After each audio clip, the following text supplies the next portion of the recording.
Il y a une chose qui arrive, dans les derniers jours d'une vie, que la médecine connaît, que le personnel des hospices raconte à voix basse depuis toujours, et dont on parle très peu à ceux qui ne l'ont pas vu de leurs propres yeux. Ce n'est pas rare, ce n'est pas une exception. Ce n'est pas un artefact isolé qu'on pourrait ranger dans une case de curiosité. Ça se produit, dans une majorité substantielle des morts lentes, dans les jours ou les heures qui précèdent le dernier souffle. Les mourants voient quelque chose. Ils parlent à quelqu'un. Ils regardent quelque part dans la pièce où il n'y a personne, et ils décrivent ce qu'ils voient là avec la clarté tranquille de quelqu'un qui regarde un tableau accroché au mur. Ce n'est pas de l'agitation, ce n'est pas de la panique. C'est presque toujours calme, souvent souriant, parfois traversé d'une conversation à voix douce, avec une figure que personne autour ne peut voir. La famille, quand elle est là, souvent ne sait pas quoi en faire. Le personnel médical, quand il en parle avec précaution, parce que le sujet est délicat, et parce qu'aucune formation ne prépare les soignants à interpréter ce qui se passe. Ce soir, on va prendre le temps de regarder ce phénomène honnêtement, de voir ce que la médecine en a observé depuis un siècle, ce que les études contemporaines dans les hospices en documentent aujourd'hui, où sont les vraies énigmes, où sont les objections raisonnables, et ce que tout ça peut nous apprendre, non pas sur l'après, mais sur la manière d'accompagner ceux qui approchent la sortie, et sur la manière dont on peut, nous tenir debout dans cette proximité. Si ce genre de nuit passée à regarder les questions, sans les gonfler et sans les balayer te fait du bien, abonnez-vous à cette chaîne. C'est ce qui permet à ces soirées de continuer d'exister sur la durée. On commence par ce que la médecine, elle, sait des derniers jours. Le corps humain, quand il approche de la fin d'une maladie longue, suit une trajectoire assez reproductible. Cette trajectoire a été étudiée en détail par les équipes de soins palliatifs partout dans le monde. Elle n'est pas identique pour tous, mais ces grandes étapes se ressemblent assez pour qu'on puisse en dessiner le motif général. Dans les semaines qui précèdent, la personne mange moins, sort moins, dort davantage. Ce ralentissement n'est pas de la paresse ni du renoncement. C'est le corps qui commence à retirer ses ressources des activités qui, pour maintenir la vie ordinaire, exigeaient un investissement énergétique important. La digestion se simplifie, les muscles se déconditionnent, la circulation périphérique se retire vers le centre, les extrémités deviennent plus froides. La peau perd un peu de sa couleur. Ce n'est pas dramatique. C'est un mouvement lent, régulier, dont chaque étape semble découler naturellement de la précédente. Dans les jours qui précèdent, le mouvement s'accélère. Les patients arrêtent de manger, souvent tout à fait. Ils cessent de boire, ou presque. Les proches, effrayés, essaient de forcer un peu, mais s'aperçoivent vite que le corps ne veut plus. Ce refus n'est pas de la souffrance. Les études sur l'expérience subjective des patients en fin de vie qui ont pu témoigner ensuite, ou dont les proches ont pu observer, montrent que cette phase n'est pas particulièrement douloureuse. Le corps produit ses propres analgésiques. La faim et la soif, à ce stade, ne sont pas ressenties comme elles le sont pour un corps en bonne santé qui jeûnerait. Elles s'éteignent, comme s'éteignent les circuits qui, en temps normal, les signalent. La respiration change. Elle devient irrégulière, parfois profonde, parfois superficielle, parfois marquée par de longues pauses. Cette respiration porte un nom médical, la respiration de Cheyne-Stokes, du nom des deux médecins qui l'ont décrite au XIXe siècle. Elle est particulièrement fréquente dans les dernières heures. Elle peut inquiéter la famille qui est là, parce que les pauses peuvent durer plusieurs dizaines de secondes, assez pour qu'on pense que c'est la fin. Puis la respiration reprend, puis elle s'arrête à nouveau. Ce va-et-vient peut durer des heures, parfois plus d'une journée. À l'intérieur, dans le cerveau, plusieurs choses se produisent simultanément. Certaines régions ralentissent leur activité. D'autres continuent presque normalement. La conscience, contrairement à ce qu'on imagine parfois, ne s'éteint pas comme une lampe qu'on éteint. Elle se retire par vagues. Il y a des périodes où la personne semble profondément endormie, presque absente. Il y a des périodes où elle rouvre les yeux, parle, reconnaît, répond, avant de se retirer à nouveau. Cette alternance est normale. Elle ne prédit rien de particulier sur le moment exact du décès. Elle témoigne du fait que le cerveau, dans son processus d'extinction progressive, ne s'éteint pas d'une pièce. D'autres signes accompagnent cette dernière étape et méritent d'être connus par ceux qui accompagnent, parce qu'ils sont souvent mal interprétés. Les extrémités deviennent progressivement plus froides, puis prennent parfois une teinte bleutée ou marbrée. Cette coloration, qu'on appelle en médecine palliative les livres d'eau, résulte du fait que la circulation sanguine se retire vers les organes centraux et n'alimente plus qu'insuffisamment la peau et les tissus périphériques. Elle n'est ni douloureuse, ni angoissante pour la personne qui la vit. Elle est visible pour ceux qui regardent, et elle peut alarmer une famille qui n'y est pas préparée. Elle signale simplement que le corps concentre ce qui lui reste de circulation pour maintenir aussi longtemps que possible le fonctionnement des organes vitaux. Certains patients passent aussi par une phase que les soignants appellent l'agitation terminale. Elle ne concerne pas tous les mourants, loin de là. Elle touche une minorité, chez qui elle se manifeste par une agitation motrice, un mouvement continu des mains sur les draps, parfois des paroles qui semblent adressées à personne. Elle peut être liée à des causes très concrètes, comme la rétention urinaire ou une douleur non traitée, et dans ce cas, elle se résout par des soins appropriés. Elle peut aussi survenir sans cause identifiable, et sembler alors faire partie du processus lui-même. Elle est différente, phénoménologiquement, des phénomènes visuels et communicationnels dont on va parler dans un instant.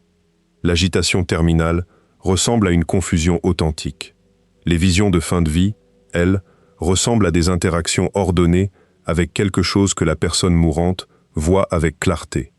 Les soignants formés apprennent à distinguer les deux et à ne pas confondre les phénomènes qu'on essaye de comprendre ce soir avec la confusion terminale qui, elle, a ses propres explications médicales.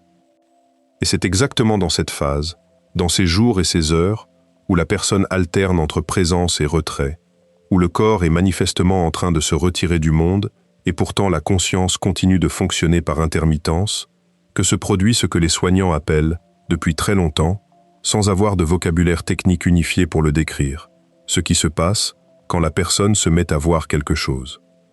La première fois qu'une observation systématique de ce phénomène a été tentée par un scientifique remonte à 1926, quand un physicien britannique nommé William Barrett a publié un petit livre intitulé « Vision au chevet du mourant ». Barrett n'était pas un médecin. Il était professeur de physique au Collège royal des sciences de Dublin. Rien dans sa formation ne le prédestinait à s'intéresser aux derniers jours de la vie. Ce qui l'a poussé à s'y consacrer, c'est un événement précis, arrivé chez lui en 1924, 2 ans avant la publication du livre. Sa femme, Florence, était médecin. Elle exerçait comme obstétricienne dans un hôpital de Dublin. À une époque où la mortalité maternelle en couche restait tragiquement élevée, elle voyait mourir régulièrement des jeunes femmes dans des situations que la médecine de l'époque, malgré ses progrès rapides, ne pouvait pas toujours empêcher. Elle était formée à cette proximité de la mort en salle d'accouchement, elle en avait vu beaucoup avant celle qui allait, un soir, la ramener chez elle bouleversée. Ce n'était donc pas la mort de sa patiente qui l'avait secouée. C'était ce que sa patiente avait dit et vu pendant les dernières minutes. Un après-midi, donc, elle est rentrée à la maison, profondément secouée par un cas qu'elle venait de vivre. Une jeune femme, appelée Doris dans les archives, était en train de mourir en couche. La femme avait pu, malgré les hémorragies, tenir assez longtemps pour voir son nouveau-né. Puis, pendant les dernières minutes, elle s'était mise à parler à des présences que Florence, penchée au-dessus d'elle, ne pouvait pas voir. Doris avait dit voir son père, décédé quelques années auparavant. Elle avait aussi dit voir sa sœur.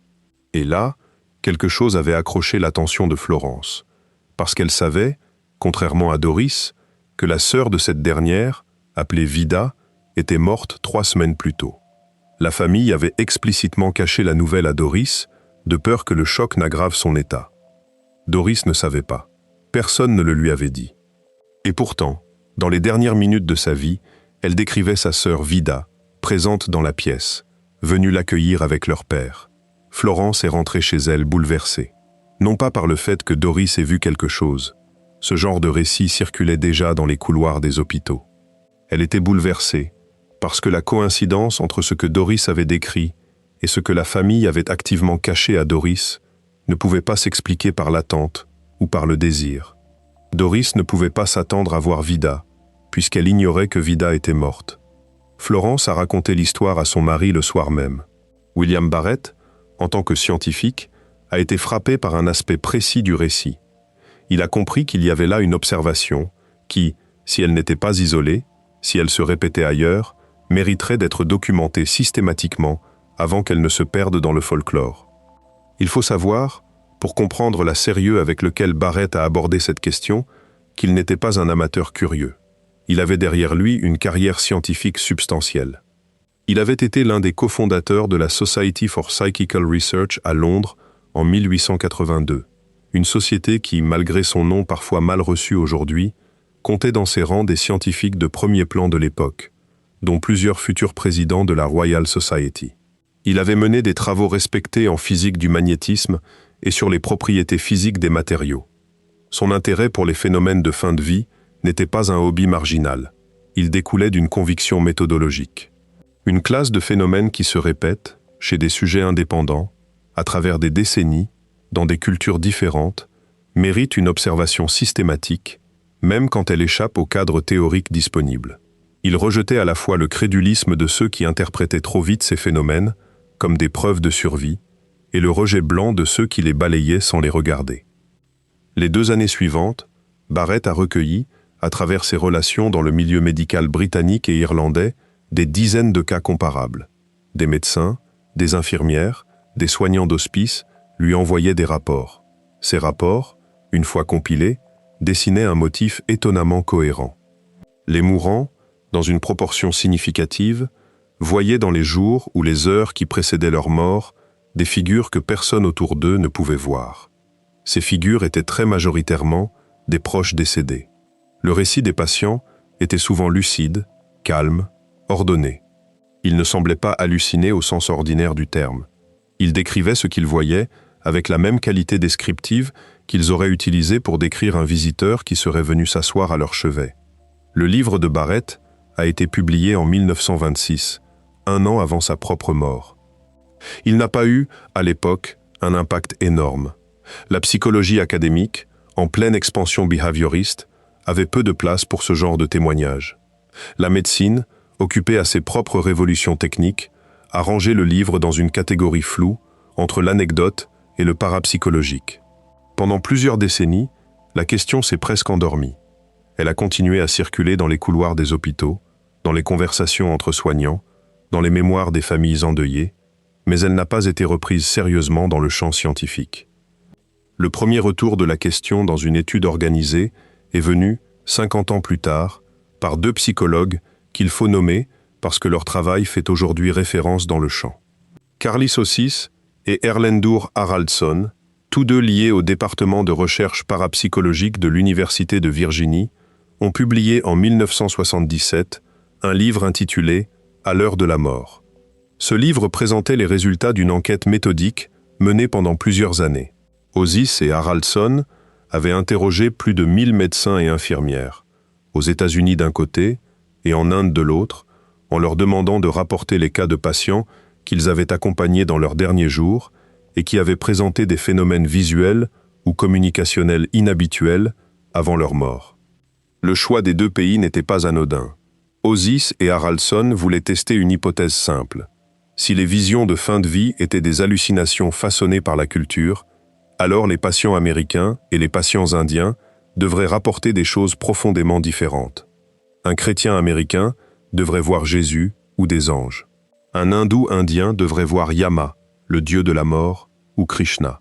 Les décors, les costumes, les vocabulaires devraient diverger. Si au contraire les visions révélaient quelque chose de commun à travers les cultures, alors la question devenait plus difficile à ranger dans la catégorie de la construction culturelle. Les résultats ont surpris les auteurs. Il y avait bien, comme prévu, des différences superficielles. Les figures religieuses citées variaient selon la tradition du patient. Les décors décrits parfois différaient. Mais, sous ces différences de surface, le motif profond était le même. Dans les 2 pays, la grande majorité des visions étaient des visions de proches décédés qui venaient chercher le mourant. Dans les 2 pays, ces visions étaient accompagnées d'une paix profonde et non d'une terreur. Dans les 2 pays, les patients qui les rapportaient ne semblaient pas confus au sens médical du terme. Ils étaient lucides, orientés, capables de répondre à des questions ordinaires, tout en maintenant en parallèle la conversation avec la présence qu'ils voyaient. Dans les 2 pays, ces visions se produisaient le plus souvent dans les 24 à 48 heures qui précédaient la mort, avec un pic très net dans les dernières heures. Cette étude a marqué une étape. Elle a montré que le phénomène pouvait être documenté systématiquement, qu'il n'était pas une invention culturelle spécifique, qu'il traversait les frontières religieuses et géographiques avec un noyau stable. Elle a aussi ouvert la porte à d'autres études qui, au cours des décennies suivantes, allaient affiner et compléter le tableau. Osis et Haraldson ont documenté avec un soin particulier les cas où les visions apportaient une information que le patient ne pouvait pas avoir. Un des cas indiens qu'il rapporte concerne un homme âgé, hospitalisé pour un problème cardiaque, qui avait vu apparaître dans sa chambre une figure qu'il décrivait comme celle de sa sœur. Il était calme, il souriait, il tendait la main. Le personnel savait, par le dossier familial, que le patient n'avait qu'une sœur, encore vivante et vivant dans une autre ville. Ils ont pensé à une confusion, à une hallucination liée à l'état cardiaque. Après la mort du patient, quelques heures plus tard, la famille a été prévenue. C'est là que le personnel a appris que la sœur, qui devait arriver par le train du soir pour rejoindre son frère à l'hôpital, n'arriverait plus. Elle était morte dans un accident de la circulation, le matin même, à quelques heures d'intervalle de la vision de son frère. La famille avait choisi, pendant les quelques heures qui séparaient les deux événements, de ne pas informer le patient hospitalisé pour ne pas aggraver son état. Les auteurs classaient ce genre de cas dans une catégorie particulière, celle des visions qui contiennent une information non attendue et qui restent parmi les plus difficiles à ranger dans les explications réductrices. Il faut, avant d'avancer dans ces études plus récentes, ralentir un moment sur ce que ces patients rapportent voir précisément. Parce que si on avance trop vite dans les chiffres et dans les explications, on passe à côté de la texture du phénomène, et c'est cette texture qui donne au sujet sa densité particulière. Ce que voient les mourants, quand on classe les milliers de récits accumulés depuis un siècle, tient dans 4 grands motifs qui reviennent avec une régularité étonnante. Le premier motif, et de loin le plus fréquent, c'est la visite des proches décédés. Le patient regarde vers un coin de la pièce, vers le pied du lit, vers la porte, et dit qu'il voit quelqu'un. Cette personne est presque toujours reconnue immédiatement. C'est une mère morte il y a 20 ans. C'est un père mort quand le patient était enfant. C'est un conjoint disparu récemment. C'est un enfant décédé jeune. C'est parfois une figure plus ancienne, un grand-parent ou un arrière-grand-parent que le patient n'a peut-être pas connu personnellement, mais dont il possède une photographie ou une histoire familiale. Ces figures ne sont pas décrites comme des fantômes menaçants. Elles sont décrites comme des présences familières, calmes, souriantes, souvent silencieuses au début, parfois qui parlent. Ce qu'elles disent, quand elles parlent, est presque toujours simple. Elles disent qu'elles sont là. Elles disent qu'elles attendent. Elles disent que tout va bien. Elles disent qu'elles vont l'aider à passer. Le patient, en général, n'a pas peur. C'est un des points sur lesquels les récits convergent avec une netteté remarquable. La visite est reçue avec calme, souvent avec joie. Le patient sourit. Il parle à la figure comme il parlerait à quelqu'un qui vient de rentrer dans la chambre. Il demande parfois aux gens présents autour de lui s'ils voient aussi. Quand on lui répond que non, il n'insiste pas. Il n'essaye pas de convaincre. Il accepte simplement que ce qu'il voit ne soit pas visible pour les autres, et il continue à interagir avec la figure comme si de rien n'était. Un cas rapporté par un médecin d'un hospice britannique dans les années 2010 donne bien la texture. Un homme de 82 ans, atteint d'un cancer du poumon en phase terminale, était accompagné par sa fille dans les derniers jours. Il était complètement lucide, capable de conversations ordinaires, informé de son diagnostic depuis des mois. Un après-midi, il a regardé vers l'angle de sa chambre et a dit, tout naturellement, qu'il voyait sa mère. Sa fille, qui était présente, a demandé où. Il a montré le coin. Il a précisé qu'elle portait la robe verte qu'elle mettait quand elle jardinait. Il a ajouté qu'elle avait l'air jeune, plus jeune que dans ses souvenirs récents. Il n'a manifesté ni peur ni excitation particulière. Il a simplement souri, a fait un signe de main dans la direction du coin et est retourné à la conversation qu'il avait avec sa fille juste avant. Il est mort 3 jours plus tard. La mère du patient était décédée 47 ans auparavant. Le deuxième motif, presque aussi fréquent, c'est la préparation d'un voyage. Le patient se met à parler comme si un départ était imminent. Il demande à sa famille de préparer ses affaires. Il évoque un train, un bateau, une voiture qui viendra le chercher. Il parle d'un ticket qu'on lui a donné, d'un horaire qu'il doit respecter, d'une valise qu'il faut boucler. Ce langage est parfois si concret que les proches, à la première écoute, se demande si le patient ne confond pas la réalité, s'il ne pense pas être encore chez lui, à préparer des vacances qu'il n'aura jamais. Mais quand on écoute attentivement, on s'aperçoit que ce n'est pas de la confusion. C'est une manière de dire, dans un langage symbolique cohérent, quelque chose comme « je pars bientôt ». Les infirmières qui accompagnent beaucoup de fins de vie apprennent à reconnaître ce langage. Elles apprennent à ne pas corriger, à ne pas rappeler aux patients que non, il n'y a pas de train, qu'il ne va nulle part. Elles apprennent à entrer dans le langage, à demander doucement « quand est-ce que le train arrive ? Où est-ce que tu vas ? Qui est-ce qui vient te chercher ?» Un cas typique, documenté dans un hospice américain, illustre bien le motif. Une femme de 74 ans, dans les derniers jours d'une insuffisance cardiaque, a commencé à répéter à ses enfants qu'elle devait absolument être prête pour 6 heures. Ses enfants lui demandaient prête pourquoi. Elle répondait qu'il venait la chercher. Interrogée sur qui viendrait, elle répondait qu'elle ne savait pas exactement, mais qu'elle devait avoir sa valise faite et être habillée. Ses enfants, formés par le personnel de l'hospice à ne pas la corriger, ont accompagné son inquiétude en préparant symboliquement, avec elle, ce qu'elle voulait emporter. Elle a choisi une photographie de son mari décédé. Elle a demandé qu'on mette dans le sac ses lunettes de lecture. Elle a précisé qu'elle voulait porter la robe bleue que sa fille lui avait offerte pour son dernier anniversaire. Elle est morte le lendemain, un peu avant 6 heures du matin, calmement, dans son sommeil, avec le sac préparé posé sur la chaise près de son lit. La famille a rapporté ensuite qu'entrer dans ce langage, plutôt que de le corriger, avait été, pour eux, une des expériences les plus profondes de leur vie commune avec elle. Le troisième motif, moins fréquent mais fascinant, c'est la description d'un autre lieu. Le patient, entre 2 moments de conversation ordinaire, se met à décrire un endroit. Il décrit un paysage, il décrit une maison, il décrit des couleurs, il décrit une lumière particulière. Ce qu'il décrit ne correspond à aucun lieu de sa vie. Ce n'est pas la maison de son enfance, ce n'est pas le village où il a grandi. C'est un endroit nouveau, dont il parle avec une qualité descriptive qui ressemble à celle de quelqu'un qui décrirait un paysage réel qu'il aurait sous les yeux. Certains patients passent alternativement de la chambre où ils sont à ce lieu qu'ils décrivent, comme s'ils faisaient des allers-retours entre les deux, revenant pour boire un peu d'eau ou pour répondre à une question de leur enfant, puis s'absentant à nouveau vers ce lieu qu'ils continuent à explorer. Le quatrième motif est le plus difficile à décrire, parce qu'il est le plus subjectif, mais il est très largement rapporté.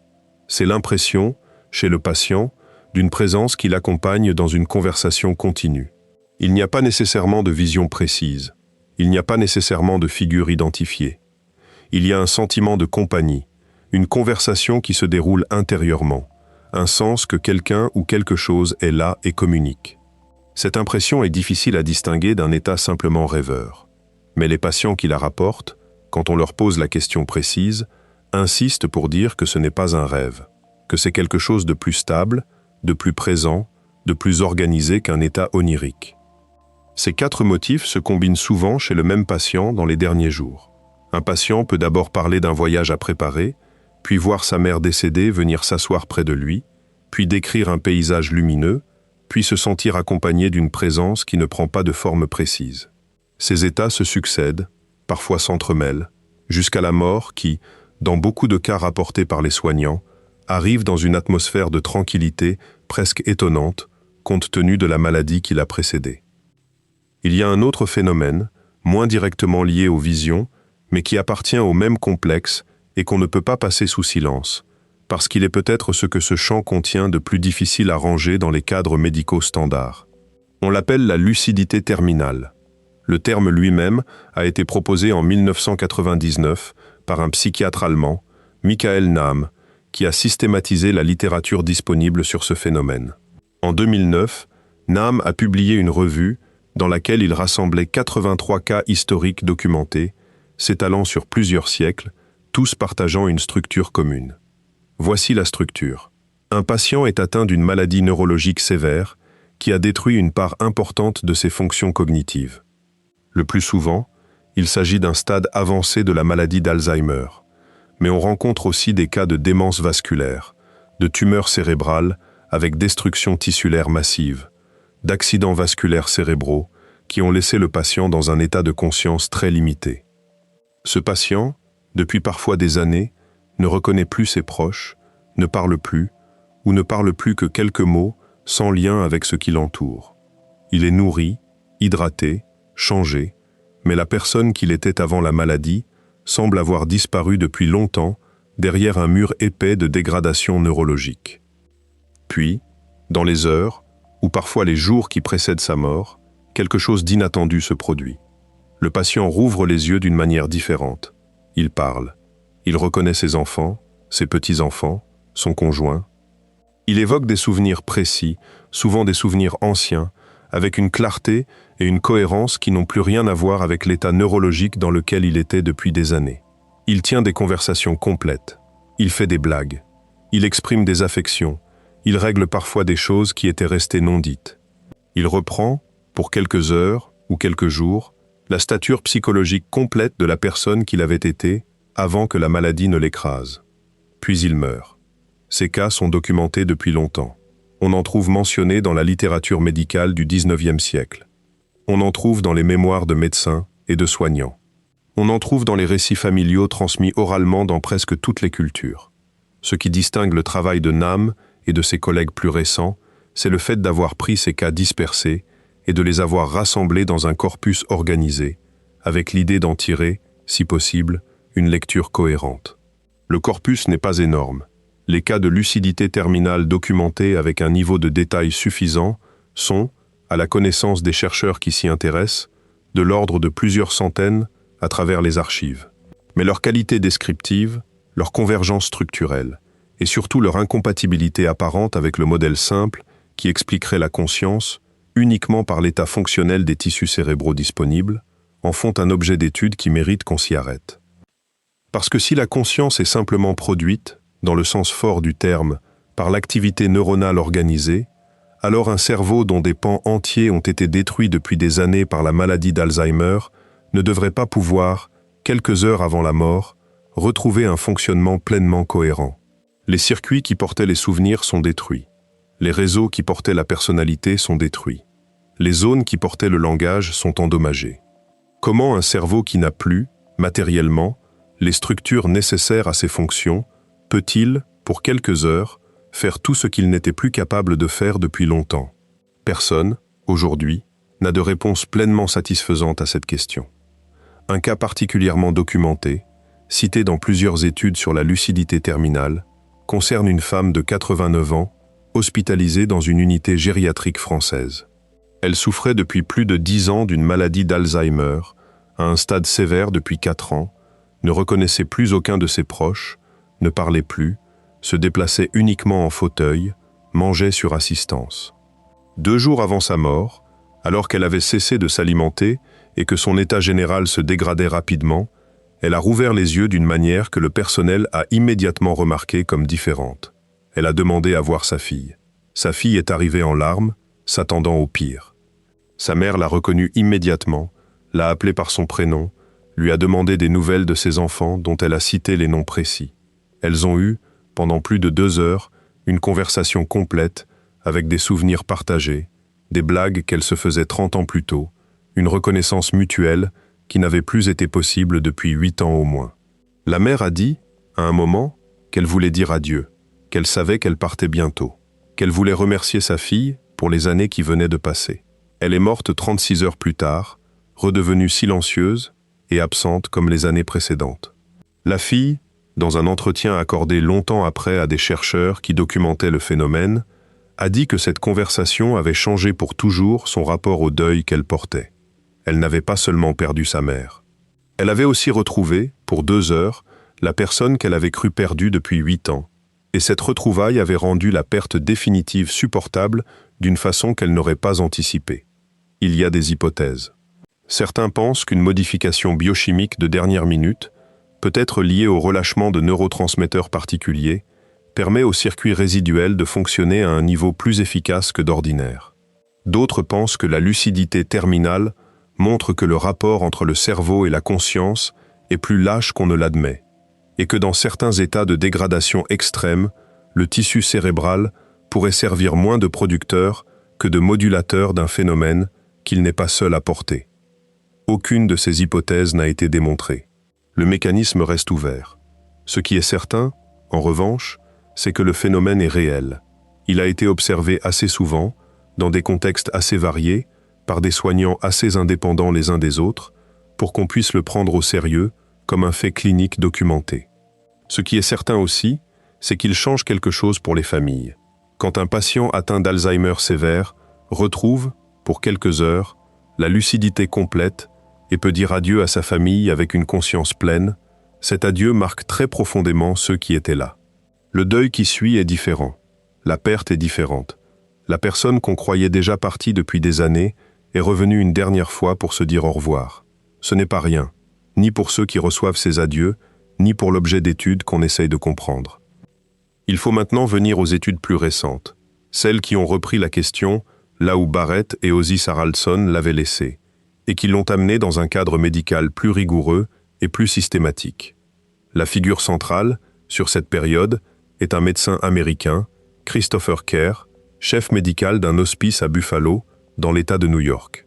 Kerr a commencé à s'intéresser au sujet dans les années 2010, non pas par curiosité philosophique, mais par observation clinique. Il voyait quotidiennement, dans son travail auprès des patients en fin de vie, des phénomènes qu'il n'arrivait pas à intégrer dans le cadre médical standard. Ces patients, en approchant de la mort, se mettaient à rêver et à voir des choses qu'ils décrivaient au personnel. Ces rêves et ces visions ne ressemblaient pas aux hallucinations qu'il connaissait par ailleurs dans son travail.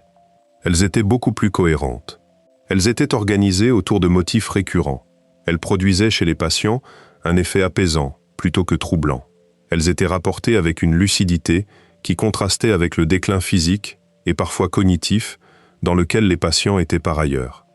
Kerr a commencé, avec son équipe, à documenter ces expériences de façon systématique, en interviewant les patients quand ils étaient encore en état de parler, en recueillant leurs récits, en catégorisant leur contenu, en croisant les rapports avec les données médicales objectives. L'étude a duré plusieurs années. Elle a fini par couvrir plus de 1400 patients accompagnés dans l'hospice de Buffalo. Les résultats, publiés en plusieurs articles à partir de 2014 dans des revues médicales de soins palliatifs, ont surpris par leur ampleur.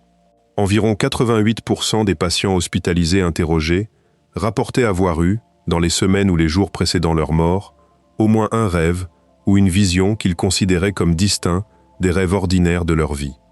Ce chiffre a été jugé si élevé qu'il a été retesté avec des protocoles plus stricts, avec des questions plus prudentes, destinées à éliminer les biais d'entretien, et il s'est confirmé. Ce n'est pas une minorité de patients qui vivent ce phénomène, c'est une majorité écrasante. Kerr a catégorisé le contenu de ces rêves et visions en plusieurs grands types. Les rêves impliquant des proches décédés étaient de loin les plus fréquents. Venaient ensuite les rêves de préparation à un voyage, puis les rêves qui revisitaient des moments importants de la vie du patient, souvent des moments de bonheur, parfois des moments de conflit qui semblaient se résoudre à l'intérieur du rêve. Puis des rêves moins fréquents, mais rapportés régulièrement, dans lesquels le patient recevait une forme de réconfort qu'il n'avait pas cherché consciemment, une acceptation, une réconciliation, une paix. Un des aspects les plus documentés par l'équipe de Kerr concerne l'effet de ces expériences sur les patients eux-mêmes. Les patients qui rapportaient ces visions ou ces rêves montraient, dans les tests psychologiques que l'équipe utilisait, des niveaux significativement plus bas d'anxiété face à la mort. Ils exprimaient moins de peur. Ils semblaient plus en paix avec l'idée de mourir. Cet effet n'était pas trivial. Il persistait à travers différents sous-groupes, différents diagnostics médicaux, différents contextes familiaux. Il suggérait que le phénomène n'était pas seulement une curiosité clinique à observer, mais qu'il avait une fonction psychologique concrète chez ceux qui le vivaient. Il aidait à mourir. Un exemple typique documenté par l'équipe de Kerr concerne un patient de 68 ans, ancien vétéran, hospitalisé pour un cancer de la prostate en phase terminale. Depuis son retour de guerre, plusieurs décennies auparavant, il souffrait d'un stress post-traumatique important, lié à des événements précis qu'il n'avait presque jamais évoqués avec sa famille. Dans les semaines qui ont précédé sa mort, il a commencé à rapporter des rêves récurrents dans lesquels des camarades tombés au combat lui rendaient visite, l'un après l'autre. Chacun venait, disait ce qu'il avait à dire, souvent quelque chose de simple, comme il n'y avait rien à faire, ou tu n'es pas responsable, puis repartait. Le patient a rapporté que ces visites, loin de raviver le traumatisme, en avait dissous une part importante. Ce qu'il avait rongé pendant plus de 40 ans s'était détendu dans les quelques semaines finales. Il est mort en paix, entouré de sa famille, sans les cauchemars qui l'accompagnaient depuis toute sa vie adulte. Ce genre de cas est loin d'être isolé dans le corpus recueilli. Kerr et son équipe l'ont catégorisé sous une rubrique particulière, celle des rêves de résolution, dans lesquels un conflit ancien, une culpabilité, une rancune, trouve une forme d'apaisement dans les derniers jours. Un autre aspect, moins direct mais tout aussi important, concerne l'effet sur les familles. Les études de suivi menées par l'équipe sur les proches des patients ayant vécu ces expériences ont montré que le deuil de ces familles se déroulait, en moyenne, de façon un peu moins traumatique. Les proches qui avaient assisté à des scènes où leurs parents mourants décrivaient des visions apaisantes ou parlaient à des présences invisibles avec calme, avaient tendance à intégrer la mort avec une part de sérénité que les familles dont le parent était mort sans expérience de ce type n'avaient pas dans les mêmes proportions. Ce n'est pas une consolation absolue. La perte reste une perte. Mais il y avait, dans la manière dont ces familles se rappelaient les derniers moments, quelque chose qui laissait la place au sens plutôt qu'au chaos. Un autre courant de recherche important, mené parallèlement à celui de Kerr et sur d'autres populations, est venu du Royaume-Uni, autour du neuropsychiatre Peter Fenwick et de sa femme Elizabeth. Le couple Fenwick a passé plusieurs décennies à interroger le personnel des hospices britanniques et à recueillir les récits des soignants qui accompagnent les mourants. Leur enquête, moins strictement quantitative que celle de Kerr, mais plus large en termes d'échantillons soignants, aboutissait à des chiffres compatibles. Entre 10 et 30% des mourants, selon les études, rapportaient au moins un phénomène visuel ou communicationnel de fin de vie, avec des chiffres qui montaient largement au-dessus quand on incluait les rêves lucides prémortels, rapportés a posteriori. Les Fenwick ont aussi documenté un phénomène connexe qu'ils appelaient les coïncidences de mort. Ce phénomène concerne moins les mourants eux-mêmes que leur entourage. Il désigne les nombreux cas où un proche, souvent à distance géographique du mourant, éprouve au moment exact de la mort une sensation forte qu'il rapporte ensuite comme une impression que quelque chose venait de se passer, parfois accompagnée d'une vision fugace de la personne concernée. Ces coïncidences sont bien plus difficiles à documenter que les visions du mourant lui-même, parce qu'elles reposent sur des rapports subjectifs a posteriori, avec toutes les problématiques de mémoire reconstruite que cela implique. Mais elles font partie du corpus, elles sont mentionnées ici pour être exhaustifs, et elles rejoignent les récits familiaux traditionnels qui existent dans presque toutes les cultures. Les Fenwick ont particulièrement insisté sur un point méthodologique important. Ils ont constaté, en interrogeant systématiquement les soignants qui accompagnent beaucoup de fins de vie, que la fréquence des phénomènes rapportés dépendait beaucoup de la manière dont les questions étaient posées. Quand on demandait aux soignants s'ils avaient été témoins de phénomènes surnaturels dans leur travail, les réponses étaient basses et hésitantes. Quand on demandait s'ils avaient été témoins de moments où les patients mourants semblaient voir ou communiquer avec des personnes décédées, les réponses étaient beaucoup plus élevées et beaucoup plus détaillées. Ce n'est pas une différence anecdotique.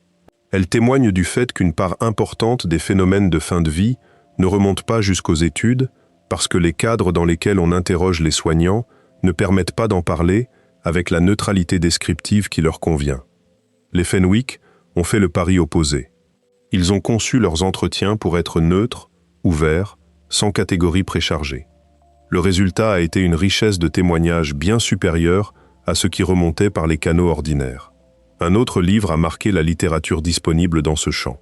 Il s'agit du travail de deux infirmières américaines, Maggie Callanan et Patricia Kelly, publié en 1992 sous le titre « Cadeau d'adieu ». Callanan et Kelly n'étaient pas des chercheuses au sens académique. Elles étaient des infirmières de soins palliatifs qui avaient, pendant des années, accompagné des patients mourants et écouté ce qu'ils disaient. Leur livre a introduit une notion utile, celle de la conscience de la mort qui approche. Cette notion désigne quelque chose de plus large que les visions au sens strict. Elle désigne le fait que les mourants, dans les jours qui précèdent leur mort, semblent souvent savoir, à un niveau qui n'est pas toujours verbalisable clairement, que le moment approche. Ils commencent à parler dans un langage symbolique cohérent qui prépare, pour eux et pour ceux qui les entourent, le départ imminent. Les auteurs donnaient beaucoup d'exemples concrets. Un patient qui, quelques jours avant sa mort, commence à parler d'un train qu'il doit prendre et à qui il faut demander l'heure du train pour ne pas rater le départ. Une patiente qui demande à qui va s'occuper de son chien quand elle sera partie, alors qu'elle n'a jamais admis à sa famille qu'elle savait que sa maladie était terminale. Un patient qui, dans les dernières semaines, insiste pour être conduit auprès de proches qu'il n'a pas vus depuis longtemps, pour ce qu'il présente comme des visites ordinaires, mais qui ressemblent, avec le recul, à des adieux méthodiques. Callanan et Kelly ont beaucoup insisté sur l'importance, pour les proches qui accompagnent, d'apprendre à écouter ce langage symbolique sans le corriger. Elles ont documenté combien de fois les patients, quand leur famille répondait en essayant de les ramener à la réalité concrète, se retiraient et cessaient de parler. Elles ont documenté combien de fois, à l'inverse, une famille qui apprenait à entrer dans le langage symbolique voyait s'ouvrir une communication très riche, très importante, dans les dernières semaines. Leur livre a eu un impact considérable dans la formation des soignants de soins palliatifs à travers le monde anglophone, et il continue d'être une référence dans les hospices 30 ans après sa publication. Voilà pour le tour d'horizon des études principales. Le tableau qui se dégage est le suivant. Les phénomènes visuels, communicationnels et de conscience anticipée dans les derniers jours d'une vie sont un fait clinique documenté depuis un siècle, largement transculturel, présent chez une majorité substantielle des mourants qui approchent la fin lentement, cohérent dans ses grands motifs à travers les études indépendantes, associés à des effets psychologiques positifs à la fois chez le mourant lui-même et chez sa famille. Ce n'est pas une invention, ce n'est pas une rumeur, ce n'est pas une extrapolation à partir de quelques cas isolés. C'est un phénomène robuste dont les grands paramètres sont connus. La question qui se pose maintenant, comme toujours dans ce genre de sujet, est de savoir comment interpréter ce fait clinique. Et il faut y aller honnêtement, sans esquiver les objections raisonnables, parce que si on ne les regarde pas, on les laisse hanter la discussion et empêcher qu'on comprenne vraiment. La première objection, la plus classique, c'est celle de l'hypoxie. Un cerveau qui approche de la mort manque progressivement d'oxygène. Le manque d'oxygène est connu pour produire des hallucinations. Ces hallucinations pourraient rendre compte de ce que les mourants voient. Cette objection est sérieuse, et il faut la prendre au sérieux. Il y a effectivement des états d'hypoxie cérébrale qui produisent des expériences visuelles inhabituelles. Les pilotes de chasse dans les centrifugeuses en font l'expérience. Les personnes qui font des malaises vagaux en font parfois l'expérience. Certains témoignages de mort imminente après arrêt cardiaque impliquent probablement des composantes hypoxiques. Le problème avec cette explication, appliquée aux visions de fin de vie, telles qu'on les observe cliniquement, c'est qu'elle ne rend pas compte de la totalité du tableau. Les visions rapportées se produisent dans des états qui ne sont pas nécessairement hypoxiques au sens médical strict. Elles se produisent chez des patients dont la saturation en oxygène, quand elle est mesurée, est parfois tout à fait normale. Elles se produisent dans une phase où le cerveau, même en train de se retirer, n'est pas encore dans un état d'anoxie sévère. Les hallucinations classiques par manque d'oxygène ont par ailleurs une phénoménologie distincte. Elles sont fragmentaires, elles sont chaotiques, elles sont accompagnées d'un sentiment de désorientation. Elles s'éteignent quand l'oxygénation est restaurée. Les visions de fin de vie, elles, sont structurées, cohérentes, calmes, ne s'accompagnent pas de désorientation et persistent malgré des variations d'oxygénation. L'objection tient pour une partie des cas, elle ne tient pas pour l'ensemble. La deuxième objection concerne les effets des médicaments. Les patients en fin de vie sont souvent sous morphine, sous benzodiazépine, sous d'autres substances qui peuvent altérer la conscience. Ces médicaments sont réputés pour provoquer parfois des hallucinations, en particulier chez les patients âgés ou fragiles. Peut-être que les visions ne sont rien d'autre qu'un effet secondaire médicamenteux. Cette objection aussi doit être prise au sérieux, mais elle bute sur plusieurs contre-observations. Beaucoup de patients qui rapportent des visions de fin de vie n'ont pas reçu de morphine ou de benzodiazépine dans les jours qui les ont précédés. Le phénomène est présent chez des patients complètement clairs pharmacologiquement. À l'inverse, beaucoup de patients qui reçoivent ces médicaments ne rapportent aucune vision. La corrélation entre médicaments et phénomène est faible ou nulle dans les études qui ont contrôlé pour cette variable. Il y a aussi un point que Christopher Kerr insiste beaucoup à souligner. Les hallucinations médicamenteuses classiques ont une phénoménologie qui ressemble à des hallucinations désorganisées. Elles peuvent être terrifiantes. Elles ne sont pas structurées autour de proches décédés reconnus avec certitude. Elles ne produisent pas cet effet d'apaisement qu'on observe systématiquement dans les visions de fin de vie. Les soignants formés à ce champ apprennent à distinguer les deux avec assez de fiabilité. Les hallucinations médicamenteuses relèvent d'une pathologie transitoire qu'on traite en ajustant les doses. Les visions de fin de vie relèvent d'un phénomène propre, qui n'est pas amélioré par l'ajustement médicamenteux et dont la structure est différente. Il y a un test empirique intéressant qui a été mené par plusieurs équipes indépendantes sur cette question. Il consiste à comparer les taux et les caractéristiques des expériences rapportées entre les patients recevant des opioïdes à forte dose et ceux qui, pour des raisons médicales spécifiques, n'en reçoivent pas. Si les visions étaient un effet médicamenteux, on devrait observer une différence marquée entre les deux groupes. Ce qu'on observe est une différence à peu près nulle en fréquence et rigoureusement nulle en contenu. Les patients sous opioïdes rapportent les mêmes motifs, avec la même clarté phénoménologique, que les patients qui n'en reçoivent pas. La corrélation médicament-vision, quand on la teste, ne tient pas. La troisième objection est celle du déclin cognitif. Les patients en fin de vie souffrent souvent d'un déclin cognitif qui les rend confus, qui peut provoquer des états délirants, qui peut donner l'impression de communication inhabituelle, là où il n'y a que de la désorientation. Cette objection s'applique effectivement à une partie des situations qu'on rencontre en soins palliatifs, où des patients confus disent des choses qui n'ont pas de sens et qui sont bien de la confusion authentique. Mais cette objection est presque entièrement démolie par le phénomène de la lucidité terminale dont on a parlé plus haut. Le paradoxe est frappant. Les patients dont l'état cognitif est le plus détruit avant la mort sont parfois ceux qui, dans les dernières heures, retrouvent la lucidité la plus complète. Le lien entre les visions de fin de vie et la clarté cognitive n'est pas simple. Il est même contre-intuitif si on suppose que les visions sont un artefact de confusion cérébrale. La quatrième objection porte sur l'amorçage culturel. Les gens qui accompagnent les mourants ont souvent des attentes culturelles, religieuses ou familiales qui pourraient influencer, sans qu'ils s'en rendent compte, ce que le mourant leur raconte. Peut-être qu'ils suggèrent, sans le savoir, des interprétations que le mourant reprend ensuite dans son récit. Peut-être que les patients savent, culturellement, qu'ils sont censés voir des proches décédés au moment de mourir, et qu'ils construisent ce récit à partir de cette attente. Cette objection a du poids dans certains contextes, en particulier quand les cas sont rapportés a posteriori par des familles endeuillées qui cherchent du sens. Elle a nettement moins de poids quand les cas sont rapportés en temps réel par des soignants indépendants des familles, avec des protocoles d'entretien conçus pour minimiser la suggestion. Il y a par ailleurs des cas qui résistent particulièrement à l'objection d'amorçage. Les enfants très jeunes qui rapportent des visions de fin de vie en font partie. Un enfant de 4 ou 5 ans, en phase terminale d'une leucémie ou d'une autre maladie, n'a en général pas encore intégré les récits culturels sur ce qui est censé se passer au moment de mourir. Et pourtant, quand ces enfants rapportent quelque chose, ce qu'ils rapportent ressemble étrangement à ce que rapportent les adultes.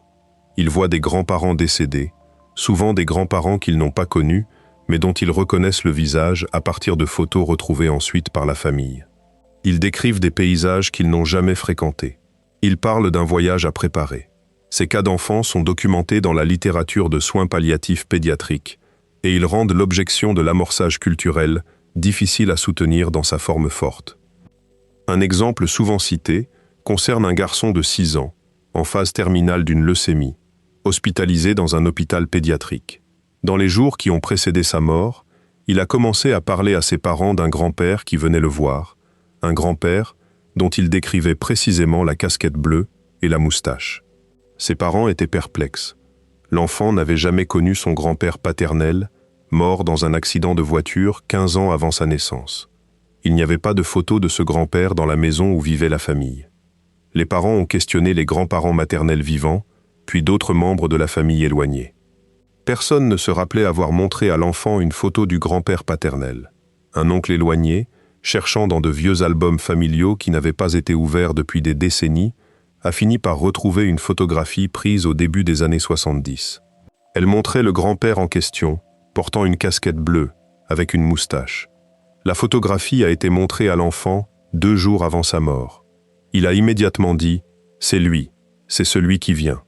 L'histoire, rapportée par l'équipe soignante qui l'a documentée, ne prouve rien de métaphysique par elle-même. Elle fait partie d'un ensemble de cas comparables, chez des enfants trop jeunes pour avoir pu construire ce genre de récit à partir de codes culturels intériorisés, et qui rendent l'objection d'amorçage culturel très mal placée pour rendre compte de la totalité du phénomène. La cinquième objection est celle du biais de confirmation par les familles endeuillées. Les proches d'un mourant, écrasés par la douleur de la perte imminente, cherchent souvent des signes qui donneraient du sens à ce qui arrive. Ils peuvent surinterpréter des mouvements, des paroles vagues, des regards, en leur donnant après coup une signification qu'ils n'avaient pas au moment où ils se sont produits. Cette objection est réelle et elle doit être maintenue. Le témoignage a posteriori des familles est effectivement soumis à cette pression herméneutique. C'est précisément pour cette raison que les études menées par les équipes de soignants professionnels, dans des cadres cliniques, avec des protocoles d'entretien systématiques en temps réel, ont plus de poids que les récits familiaux pris isolément. Kerr, Fenwick et les autres chercheurs de ce champ ont conçu leurs études précisément pour contourner ce biais. Leurs données ne reposent pas sur l'interprétation des familles. Elles reposent sur les récits directs des patients à des soignants formés, aussi près que possible du moment où les phénomènes se produisent. La sixième objection est celle de la projection ou de l'accomplissement de souhaits. Un mourant, sachant qu'il va mourir, souhaiterait retrouver ceux qu'il a aimés. Ce souhait, en état de stress terminal, se manifesterait par des hallucinations qui présenteraient précisément ce qu'il souhaite voir. C'est une explication qui a un certain poids. Elle rejoint des mécanismes psychologiques bien documentés par ailleurs. Mais elle bute, comme les autres objections, sur les cas où elle ne fonctionne pas. Elle ne fonctionne pas pour Doris, la patiente initiale de Barrett, qui a vu sa sœur Vida sans savoir que Vida était morte. Elle ne fonctionne pas pour les patients qui rapportent avoir vu des personnes dont ils ignoraient le décès. Elle ne fonctionne pas pour les cas où ce qui est vu n'a pas de valeur affective positive pour le patient, mais lui apporte une information ou un rappel dont il n'avait pas conscience. Elle ne fonctionne pas non plus pour les athées convaincus qui vivent ces expériences avec autant de netteté que les croyants, sans avoir eu culturellement le souhait qui, selon l'objection, motiverait la projection. Il faut, à ce stade, faire le bilan des objections. Chacune d'elles rend compte d'une partie du phénomène. Aucune ne rend compte de l'ensemble. Prises séparément, elles sont valides pour certains cas. Prises ensemble, elles laissent un résidu significatif de cas qui résiste à toute explication réductrice. Ce résidu, dans la littérature, est estimé de façon variable. Certains chercheurs le tiennent pour massif, d'autres pour minoritaire mais non négligeable. Personne, aujourd'hui, ne peut sérieusement défendre l'idée que les 6 objections combinées suffisent à évacuer entièrement le phénomène. Il reste quelque chose à expliquer, et ce quelque chose n'a pas d'explication consensuelle dans le cadre médical standard. Ce résidu est ce qui rend le sujet difficile. Il oblige à la prudence dans les 2 directions. Il faut le regarder honnêtement. Certains cas, comme celui de Doris, rapporté par Barrett, comme celui du grand-père à la casquette bleue, comme celui de la sœur indienne morte le matin de la vision de son frère, ne se laissent pas ranger dans les catégories réductrices disponibles. On peut, individuellement, contester la fiabilité de chacun. On peut dire que Doris avait peut-être perçu, sans le formuler, des indices que sa sœur était morte. On peut dire que le grand-père à la casquette bleue est un artefact de mémoire familiale reconstruite après coup. On peut dire que le cas indien est une coïncidence temporelle rare, mais pas impossible. Chaque explication, prise isolément, a sa vraisemblance. Ce qui est plus difficile à faire, c'est de tenir toutes ces explications ensemble, pour tous les cas simultanément. Le nombre de cas qui, pour être expliqués par des mécanismes ordinaires, exige l'invocation d'une explication différente et adaptée à chaque situation, finit par poser un problème méthodologique. Multiplier les explications ad hoc n'est pas plus économe, épistémiquement, que d'accepter qu'il reste quelque chose d'inexpliqué dans ce champ. D'un côté, il empêche de balayer le phénomène comme une simple accumulation d'artefacts que la médecine saurait par ailleurs expliquer. De l'autre, il empêche d'en tirer des conclusions fortes sur la nature de la conscience, sur la survie après la mort, ou sur l'existence d'un ordre spirituel plus large. Il est ce qu'il est. Un phénomène clinique documenté, transculturel, majoritaire dans les fins de vie lentes, cohérent dans ses grands motifs, largement mais imparfaitement expliqué par des mécanismes ordinaires, avec un résidu qui reste ouvert. On peut poser la question, comme on l'a posé dans les autres soirées qu'on a passées ensemble sur ce genre de sujet, en termes de deux modèles possibles. On peut se demander si ce que les mourants voient est produit intégralement par leur cerveau, à travers un mécanisme qu'on ne comprend pas encore complètement, mais qui reste, en principe, un mécanisme physiologique. Ou on peut se demander si ce que les mourants voient est, au moins pour une partie du phénomène, la perception d'une réalité que la conscience élargie de la personne mourante saisit dans une période où le filtre habituel du cerveau se relâche. Les deux modèles ne sont pas nouveaux dans les discussions qu'on a déjà eues ensemble sur d'autres soirées. On a rencontré la même distinction quand on a parlé des expériences de mort imminente, où la question se pose de savoir si le vécu rapporté par ceux qui reviennent est produit par un cerveau en arrêt ou perçu par une conscience qui persiste au-delà de l'arrêt. On la rencontre aussi dans les discussions philosophiques classiques sur le rapport corps-esprit. Elle est ancienne. Elle n'est pas résolue. Ce qui change, quand on l'applique au phénomène de fin de vie, c'est que les données cliniques disponibles pèsent d'un poids un peu particulier, parce qu'elles concernent une phase transitoire dans laquelle le cerveau est certes en déclin, mais pas encore en arrêt complet, ce qui donne aux deux modèles des points d'appui différents. Les deux modèles sont, à l'état actuel des données, compatibles avec l'ensemble des observations. Le modèle physiologique est plus économe. Il ne demande pas d'ontologie supplémentaire. Il exige seulement qu'on trouve un jour le mécanisme cérébral spécifique qui produit ces expériences. Ce mécanisme n'a pas été identifié après un siècle d'observation, mais l'absence d'identification ne prouve pas l'absence de mécanisme. Le modèle du filtre est plus riche. Il suppose une conscience qui n'est pas entièrement générée par le cerveau, mais canalisée par lui. Il rend compte plus naturellement du résidu inexpliqué. Il exige en contrepartie qu'on accepte une ontologie qu'aucune expérience de laboratoire n'a pu, jusqu'à présent, mettre en évidence directement. Comme dans les soirées précédentes, il faut refuser de trancher entre les deux à partir des seules données de ce champ. Il n'y a rien dans les phénomènes de fin de vie qui, à lui seul, oblige à choisir un modèle plutôt que l'autre. Ce qu'on peut faire, c'est reconnaître honnêtement que le débat n'est pas clos, que les deux positions ont leur cohérence, et que la personne qui prétend avoir la réponse aujourd'hui, dans un sens ou dans l'autre, va plus vite que ce que les données autorisent. Alors, quand on refuse de trancher, qu'est-ce qui reste? Cette question, comme toujours, mérite qu'on lui donne son propre temps, parce que c'est là que se joue, en pratique, ce que ce genre de nuit peut donner. Il reste, d'abord, un fait clinique dont personne ne discute plus. Les mourants voient quelque chose. Cette observation ne dépend pas de l'interprétation qu'on en fait. Elle est là, elle est documentée, elle est majoritaire dans les fins de vie lentes, elle est cohérente dans ses grands motifs, à travers les cultures et à travers les époques. Elle est, indépendamment de sa nature ultime, une donnée sur laquelle il faut construire. Il reste, ensuite, un effet observé sur ceux qui vivent le phénomène. Les patients qui traversent ces expériences meurent, en moyenne, avec moins de peur. Ce n'est pas une petite chose. La peur de la mort est une des expériences humaines les plus difficiles à traverser. Tout ce qui peut, sans mensonge, en alléger le poids pour ceux qui l'affrontent, mérite qu'on le regarde de près. Le fait qu'un phénomène observé chez la majorité des mourants s'accompagne d'une réduction significative de la peur est, en soi, digne d'attention. Que ce phénomène soit ce que le patient croit qu'il est, ou qu'il soit un mécanisme cérébral encore inexpliqué qui produit cet effet apaisant, le résultat pour la personne concernée est le même. Elle meurt plus calmement. Il reste aussi un effet observé sur les familles. Les proches qui assistent à ces scènes rapportent, souvent, une transformation dans leur propre rapport à la mort du parent qui vient de partir. La perte reste une perte. Elle n'est pas magiquement adoucie, mais elle est intégrée dans un tissu qui laisse plus de place au sens qu'au chaos.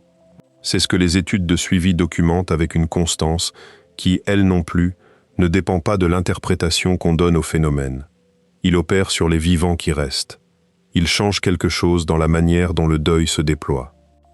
Un aspect particulièrement documenté par les chercheurs qui ont interrogé les familles endeuillées concerne la nature spécifique de la transformation. Les proches d'un mourant qui a traversé ces expériences ne racontent pas, après coup, une consolation intellectuelle. Ils ne disent pas « Ma mère a vu son père venir la chercher, donc je crois maintenant à l'au-delà ». La grande majorité quelle que soit leur position religieuse ou philosophique préalable, restent prudents dans leurs conclusions métaphysiques. Ce qu'ils rapportent est plus simple, et peut-être plus profond. Ils rapportent que la scène finale, telle qu'elle s'est déroulée avec les visions ou les paroles symboliques du mourant, s'est déposée dans leur mémoire d'une manière qui laisse au deuil un point d'appui différent. Ce n'est pas que la mort a été moins réelle, c'est que la mort a eu une texture. Elle a eu un moment de dignité, de calme, parfois de beauté surprenante. Ce moment, quand ils s'en souviennent, agit dans la longue durée du deuil comme un ancrage qui empêche la mémoire de dériver uniquement vers la douleur brute de la perte. Les études de suivi menées à 1 an, à 2 ans, à 5 ans après le décès, montrent que ce mécanisme fonctionne de façon durable. Les familles concernées ne sont pas immunisées contre le deuil, elles le vivent avec sa charge propre, mais elles présentent en moyenne, sur les échelles psychologiques mesurant l'intensité et la chronicité du deuil pathologique, des scores plus bas que les familles où le décès s'est déroulé sans ce genre d'expérience. La différence n'est pas énorme.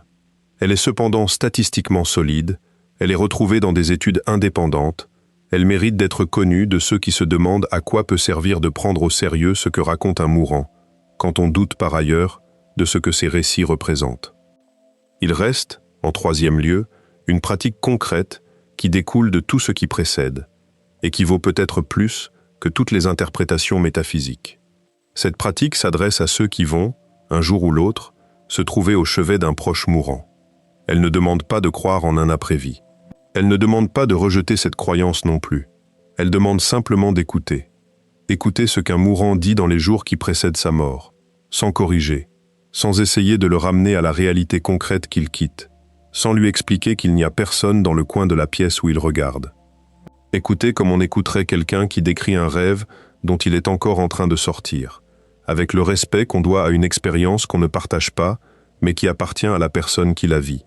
Poser des questions douces, quand le mourant en a la force. Demander qui est venu. Demander ce que la personne dit. Demander ce que le patient ressent en la voyant. Ces questions ne sont pas des interrogatoires, ce sont des ouvertures.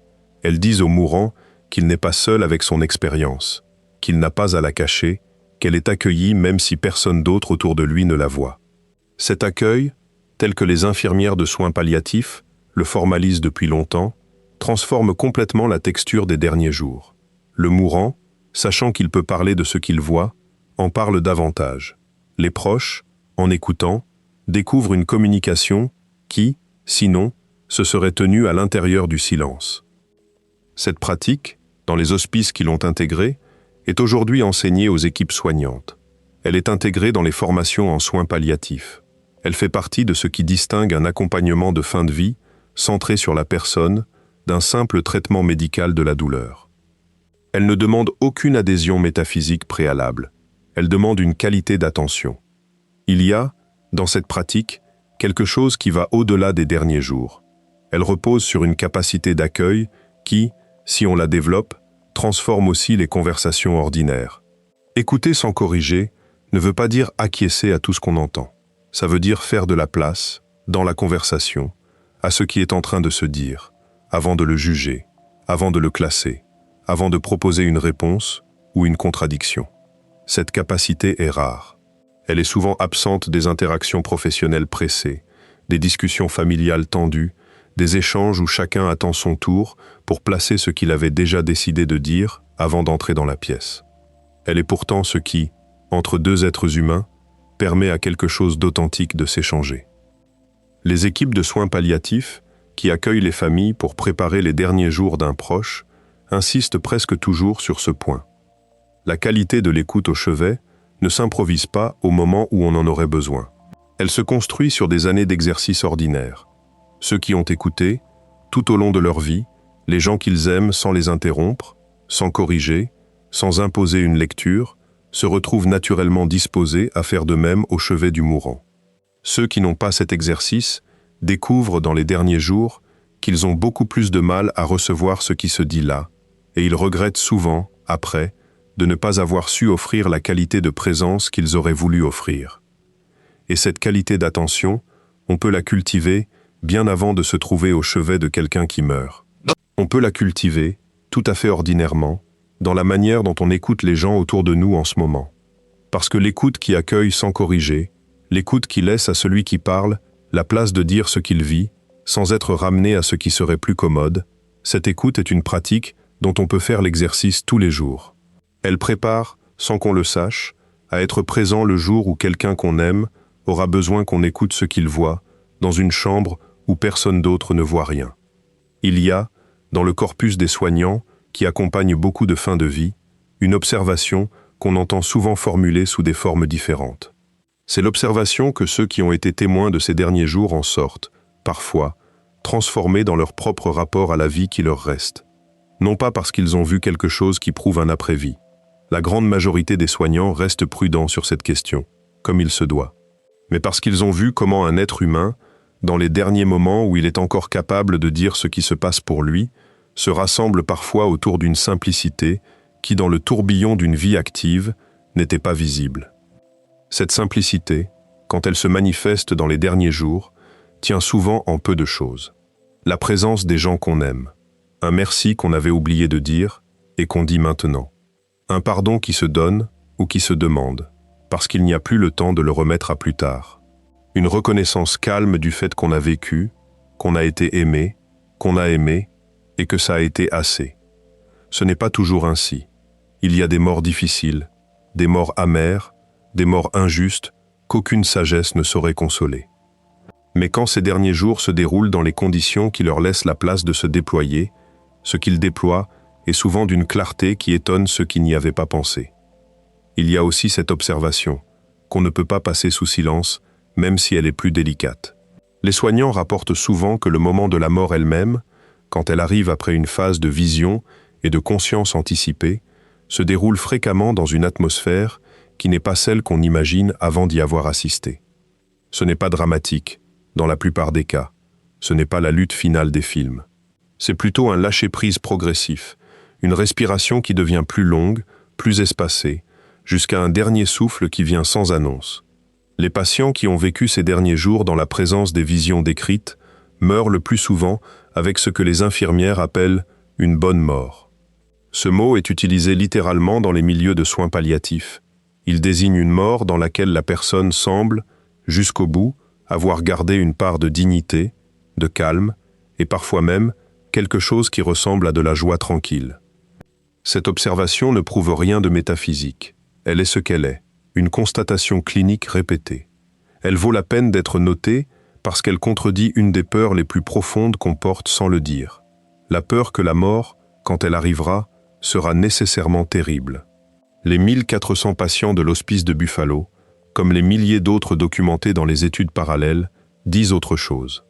Ils disent que, dans les bonnes conditions, dans un cadre qui accueille la personne dans son entièreté, la mort peut être une transition d'une qualité qu'on n'aurait pas imaginée depuis le dehors. Ça ne veut pas dire que ce sera comme ça pour tout le monde. Ça veut dire que ça peut être comme ça, plus souvent qu'on ne le suppose. Il reste, en dernier lieu, quelque chose de plus discret, mais qui pèse peut-être plus lourd que tout le reste. Ce quelque chose, c'est ce que ces observations font à celui qui les écoute, ce soir, dans le calme d'une pièce qui n'est pas encore une chambre de fin de vie. Elles font, sans qu'on le décide, un léger déplacement dans le rapport qu'on entretient avec sa propre mortalité. Peu de gens, à l'âge où ils sont en pleine santé, prennent le temps de regarder droit ce qui les attend au bout. C'est une caractéristique très humaine, une manière de gérer une tension qui, si on la portait à chaque instant, empêcherait de vivre normalement. Cette caractéristique est utile. Elle n'est pas idéale. Elle laisse dans une zone floue une question qui, un jour, deviendra la plus concrète de toutes. Et cette zone floue, quand la question devient concrète, n'a pas été préparée. Elle n'a pas de vocabulaire. Elle n'a pas d'image. Elle n'a rien pour tenir. Regardez, une nuit, ce que la médecine et les sciences humaines savent des derniers jours, ce n'est pas s'obliger à penser à la mort tout le temps. C'est déposer, sans presser, quelques images, quelques mots, quelques faits, qui resteront disponibles pour le jour où on en aura besoin. Ces images seront là quand ce sera quelqu'un qu'on aime qui approche. Ces mots seront là quand il faudra ne pas ramener au concret quelqu'un qui a commencé à parler du voyage qu'il doit préparer. Ces faits seront là pour qu'on sache, sans qu'on ait à en faire une doctrine, que ce que la personne dit voir n'est pas la preuve d'une folie de faim, mais un phénomène ordinaire dans les fins ordinaires. Et ces mêmes images, ces mêmes mots, ces mêmes faits, seront peut-être là aussi le jour où ce sera nous qui arriverons dans les derniers jours. Pas pour nous rassurer par avance sur ce qui se passera, personne ne peut le savoir, mais pour nous donner un contexte dans lequel ce qui pourra se passer aura une place. Pour que si des figures apparaissent dans les coins de la chambre, on sache que c'est un événement qui est arrivé à des millions d'autres avant nous, qui est documenté, qui est plutôt bénigne à traverser, et dont la texture, telle qu'on nous la rapporte, est plus souvent lumineuse que terrifiante. Il y a, dans les traditions contemplatives de plusieurs cultures, une pratique qui consiste à méditer sur sa propre mort. Cette pratique s'appelle chez les Grecs de l'Antiquité la contemplation de la fin. Elle s'appelle chez les moines du Moyen Âge le memento mori, souviens-toi que tu vas mourir. Elle a des équivalents dans plusieurs autres traditions. Elle n'est pas morbide, elle n'est pas destinée à créer de l'angoisse.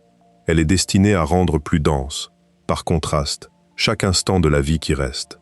Celui qui a passé quelques heures à regarder sa propre fin, sans se laisser noyer par elle mais sans la fuir, revient au monde avec une clarté nouvelle sur ce qui, en ce moment précis, mérite son attention. Cette pratique n'est pas propre à une religion. On la trouve chez des philosophes stoïciens qui n'avaient aucune doctrine de survie et qui la recommandaient pour renforcer l'usage juste du temps qui reste. On la trouve chez des méditants bouddhistes qui l'utilisent, dans certaines lignées, comme exercice quotidien.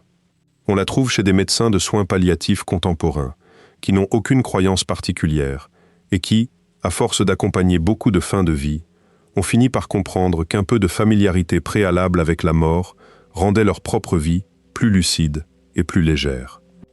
Cette pratique, dans sa version contemporaine, n'a pas besoin de vocabulaire spirituel. Elle peut se faire tout simplement en prenant, une nuit comme celle-ci, le temps de regarder ce que la science documente sur les derniers jours des autres. Ces autres nous ressemblent. Ils sont, aujourd'hui, ce que nous serons un jour. Les regarder n'est pas indiscret. C'est la seule manière de nous préparer, calmement, à ce qui viendra. Et cette préparation, faite dans le calme, allège pour toujours un peu du poids qu'on porte sans le savoir. Alors, ce soir, si tu me permets une dernière chose, regarde tes mains une seconde, le sang qui les parcourt, la chaleur qui circule sous la peau, la biochimie patiente qui fait fonctionner ce corps. Le carbone dans tes doigts est passé par des étoiles. L'eau dans tes cellules a fait plusieurs fois le tour de la planète. Rien de ce dont tu es fait n'a été inventé pour toi. Tout a été emprunté, brièvement, à quelque chose de beaucoup plus vaste. Ces atomes continueront, sous d'autres formes, pendant très longtemps, après que le motif provisoire que tu appelles toi aura cessé de tenir. Ce qui te fait toi, ce n'est pas les atomes, c'est la manière dont ils sont, en ce moment, arrangés. Un motif qui se maintient contre le courant, par un travail biologique dont la seule interruption significative se produira le jour où ton corps ne pourra plus le soutenir. Ce jour arrivera. Comme il est arrivé aux milliers de patients dont on a parlé ce soir, comme il est arrivé aux médecins qui les ont accompagnés quand leur propre tour est venu, comme il est arrivé à William Barrett en 1925, à Carly Sosis en 2012, à Peter Fenwick en 2023. Chacun d'entre eux a passé une partie de sa vie à documenter les derniers jours des autres, et chacun d'entre eux a fini par vivre ses propres derniers jours. C'est un des rares faits qu'on peut dire avec une certitude absolue à propos de la vie humaine. Ce jour vient. Ce que les mourants dont on a parlé rapportent, dans les fins bien accompagnés, ce n'est pas qu'ils ont su à l'avance qu'il n'y aurait pas de douleur, qu'il n'y aurait pas de perte, que tout se déroulerait comme un rêve. Ils rapportent que, quand le jour est arrivé, il y a eu, à l'intérieur du processus qu'ils traversaient, quelque chose qui a rendu la traversée plus douce qu'ils ne l'auraient imaginé avant. Cette observation ne prouve rien sur ce qui vient après. Elle documente ce qui se passe pendant. Et c'est déjà, en soi, une information précieuse. On ne peut rien faire aujourd'hui pour changer ce qui se passera le jour venu.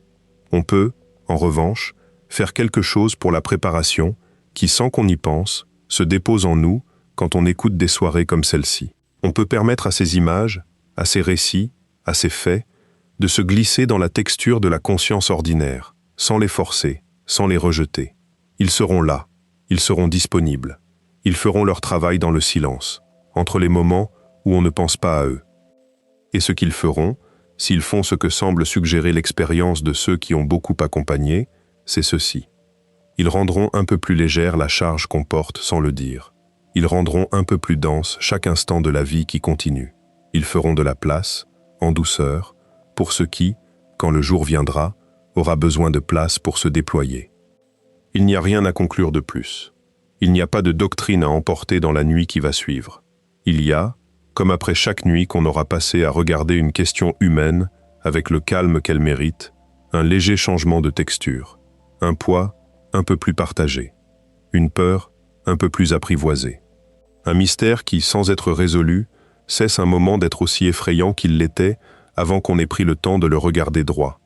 Le motif provisoire qui s'appelle toi, arrangé selon des lois plus anciennes que ta vie, capable pour un temps de tenir, va continuer, encore quelque temps, à tenir.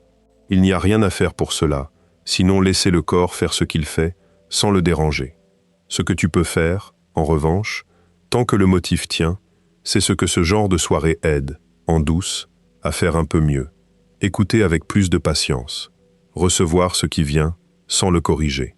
Être présent à la personne qui, à cet instant, te parle, comme si ces mots pouvaient être les derniers qu'elle t'adresse, parce qu'un jour ils le seront, et qu'on ne sait jamais quel jour ce sera. Cette qualité d'attention est ce que les mourants demandent à ceux qui restent auprès d'eux. Elle est aussi, quand on la cultive, ce qui rend la vie ordinaire un peu moins ordinaire pendant qu'elle dure.